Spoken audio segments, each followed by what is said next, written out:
कहा जाता है कि रक्तदान महादान केवल कहने से ही रक्तदान महादान नहीं होता, उसके लिए प्रत्येक व्यक्ति को रक्त का दान देना होता है। हालांकि जिस प्रकार से स्वास्थ्य विभाग की गाइडलाइन है और लोगों को जागरूक भी किया जाता है कि पर अपना साल के अंदर कम से कम 2 बार रक्त का दान अवश्य करें, क्योंकि रक्त का दान अगर आप करते हैं तो न केवल आपका शरीर ठीक रहता है बल्कि दूसरे व्यक्ति को जिसको रक्त चढ़ाया गया है आपका, उसका भी जीवन बचता है। इस विषय के हम बातचीत करेंगे आज भिवानी के सामान्य हॉस्पिटल के अंदर कार्यरत डॉक्टर मोनिका से। डॉक्टर मोनिका यहाँ पर ब्लड की जो है अधिकारी हैं, उनसे हम बात करेंगे। डॉक्टर साहब, आपका स्वागत है। क्या कहेंगे डॉक्टर साहब, जो रक्तदान महादान कहा जाता है, आखिरकार इसके पीछे की क्या कहानी है? क्यों महादान कहा जाता है इसे?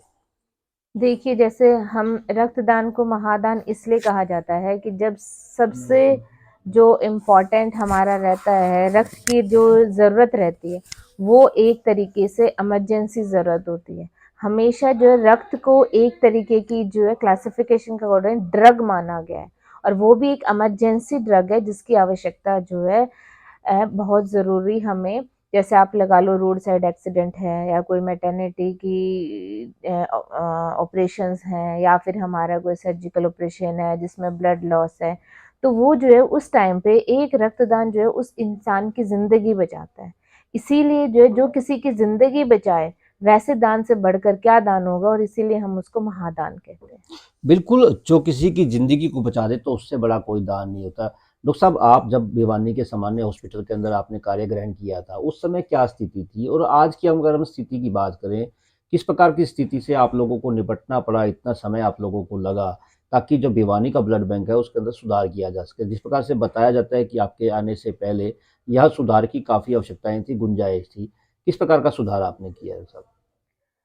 मैंने जो है अपनी जब सर्विस ज्वाइन की थी 2017 में, तो आते ही यहाँ पे सबसे पहले मुझे जो है ब्लड सेंटर का इंचार्ज बना दिया गया था। उस वक्त यहाँ पर कोई भी पैथोलॉजिस्ट नहीं था, जैसे कि मैं पैथोलॉजिस्ट, तो ज़्यादातर जो है हमारे ब्लड सेंटर जो है वो पैथोलॉजिस्ट के अंडर ही रन होते हैं। अलग से अब ब्लड ट्रांसफ्यूजन ऑफिसर्स आने लगे हैं, पर उनकी बहुत कम है। उस समय जो है यहाँ का चार्ज हमारे एक ऑर्थोपेडिशियन थे, उनके पास था। कोई भी एक ऐसा अधिकारी नहीं था जो कि यहाँ पर ब्लड सेंटर में बैठे और जो है यहाँ की रिक्वायरमेंट और हर चीज़ को मॉनिटर कर सके। चार्ज था, परंतु कोई उसको संभालने वाला और बिल्कुल उसको अप टू डेट करने वाला नहीं था। मैं जब आई थी यहाँ पर, तो यहाँ पर काफ़ी ज़्यादा सुधारों की आवश्यकता थी।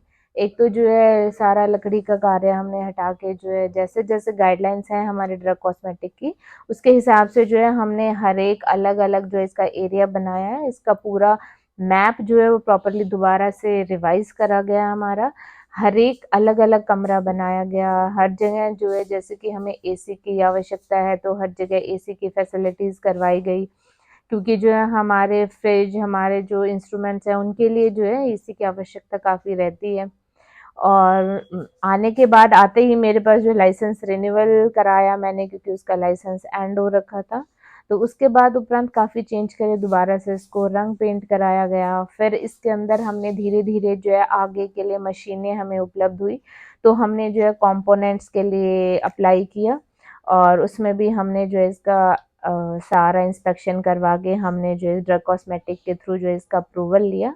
और अब हम लोगों को जो है पहले सिर्फ होल ब्लड की सुविधा थी, अब हम लोगों को होल ब्लड के अलावा हम जो है उनको पीआरबीसी, हम उनको प्लेटलेट्स देते हैं, पीआरबीसी देते हैं, और एफएफपी की सुविधा जो है हमारे द्वारा उपलब्ध करवाई गई है। डॉक्टर साहब, एक जागरूकता की कमी फिर भी है हमारे देश के अंदर, हमारे समाज के अंदर। काफ़ी सारे जो लोग हैं वो अपने रक्त का दान नहीं करते। उन्हें कई बार लगता है कि अगर हम रक्तदान करेंगे तो काफ़ी कमज़ोरी हमें महसूस होगी या फिर अन्य दिक्कतें जो हैं वो आएँगी। आप क्या मानती हैं? किस प्रकार से आप लोगों को जागरूक करते हैं? और दूसरी बात कि कहा जाता है कि रक्त देने से कोई भी किसी प्रकार की कोई दिक्कत नहीं होती। आप किस प्रकार से लोगों को जागरूक करते हैं? देखिए, जैसे कि हम ज़्यादातर क्या करते हैं, जो हमारी यंग यंग जो जनरेशन है, उसकी एनर्जी को हम जितना यूज़ कर पाएँ, उससे अच्छा कुछ नहीं है।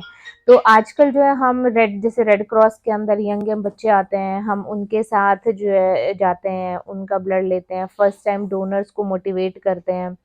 या हम जो बाकी हमारे अपने कॉलेजेस हैं, जैसे कि सीबीएलई यूनिवर्सिटीज़ हैं, हम ज़्यादातर इन यूनिवर्सिटीज़ में अपने कैंप लगाते हैं, इनके लेक्चर्स भी लेते हैं ब्लड डोनेशन पे। जब हमारा वर्ल्ड ब्लड डोनर डे और जो national voluntary blood donor day होता है, उनके ऊपर हम जो कॉम्पिटिशन्स भी ऑर्गेनाइज़ कराते हैं, अलग-अलग जो उनसे क्राफ्ट्स करवाते हैं, उनको उससे काफ़ी प्रेरणा मिलती है। दूसरा जो है, हम सबसे ज़्यादा हमारे जो सोसाइटी के एनजीओज़ हैं, उनकी हम काफ़ी ज़्यादा मदद लेते हैं। हमने उनसे कोऑर्डिनेशन करा है, हमें जब भी आवश्यकता होती है, हम उनको फ़ोन करके बुलाते हैं या उनसे रिक्वेस्ट करते हैं। हमारी रिक्वेस्ट पे भी वो डोनर्स लाते हैं। और बाकी जो है हमारा जैसे सरकारी का है, तो सिविल में जितने हैं हम उनको मोटिवेट करते हैं, वो जाके अपने गाँव में मोटिवेट करते हैं। और ज़्यादातर जो है अब यंग ये बन गया है कि कई जने अपने बर्थडे पे भी कैंप्स लगवाते हैं, जिनकी सोशल गैदरिंग है या किसी का घर में अगर कोई मृत्यु हो गई है, तो उनका जब वो पुण्यतिथि मनाते हैं, तो उन पे भी लगवाते हैं। ये सारे छोटे-छोटे कैंप्स हैं, बट हम छोटे-छोटे कैंप्स करके भी 20-30 यूनिट्स करके वो फिर एक मोटिवेशन बढ़ता चला जाता है। एक बार एक बंदा आपके साथ एनरोल हो जाता है, तो वो ईयरली फिर वही डेट उसके लिए फिक्स हो जाती है। बाकी जो बड़े-बड़े हमारी एनजीओज़ हैं, वो तो हमेशा उनके कुछ फिक्स डेट रहते हैं।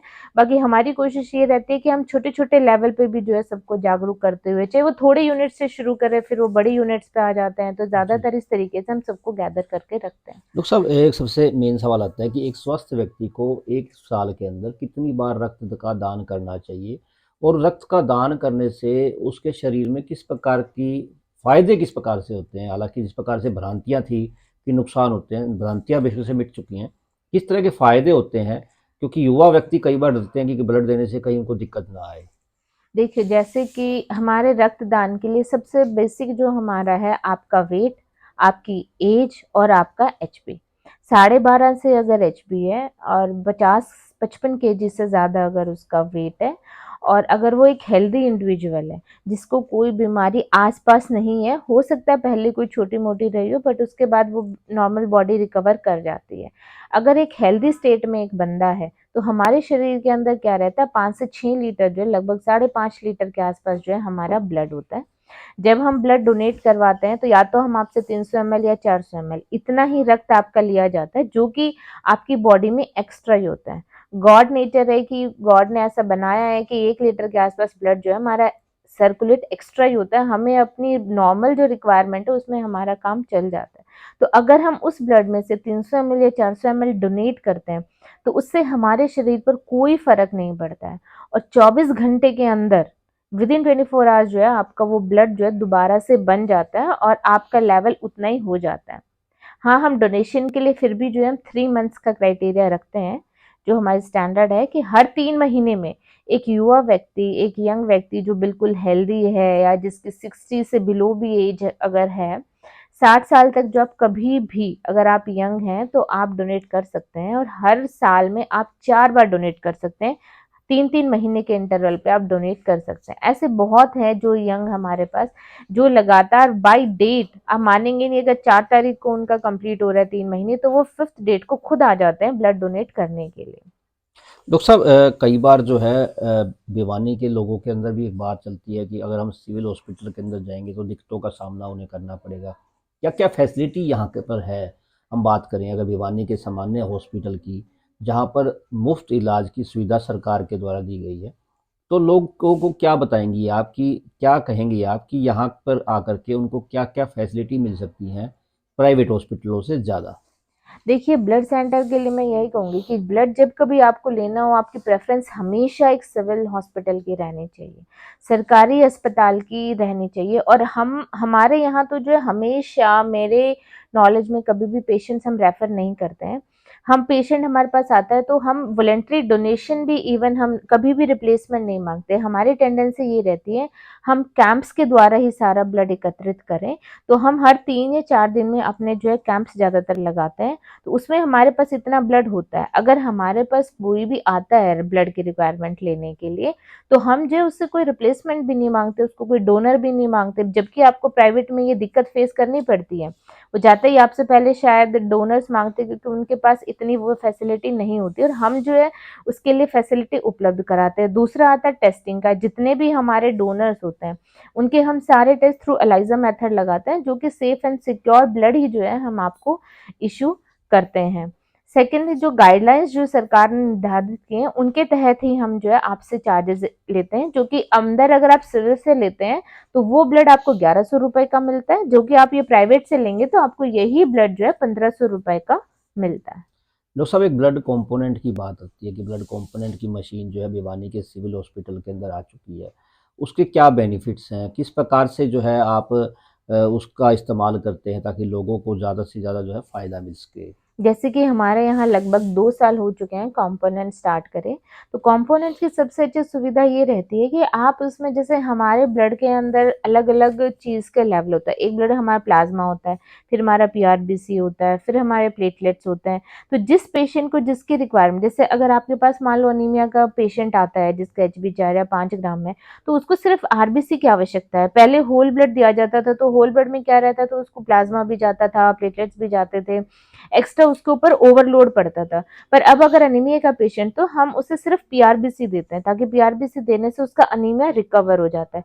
इसी तरीके से जब से सबसे मेन जो मुझे आवश्यकता लगती है, जो मुझे लगता है लोगों के लिए बहुत अच्छा हुआ है, वो है डेंगू टाइम पीरियड। डेंगू के अंदर जो है इतनी ज़्यादा रिक्वायरमेंट होती है प्लेटलेट्स की, बहुत ज़्यादा, तो उसके अंदर जो है हम उनको आरडीपी अवेलेबल कराते हैं, जिससे कि उनका जो है अननेसेसरली रेफरल बच जाता है। पहले जो है प्लेटलेट्स हम नहीं उपलब्ध करा पाते थे, तो पेशेंट्स को जो है यहाँ से दूर-दूर जगह जाना पड़ता था या रेफर होना पड़ता था।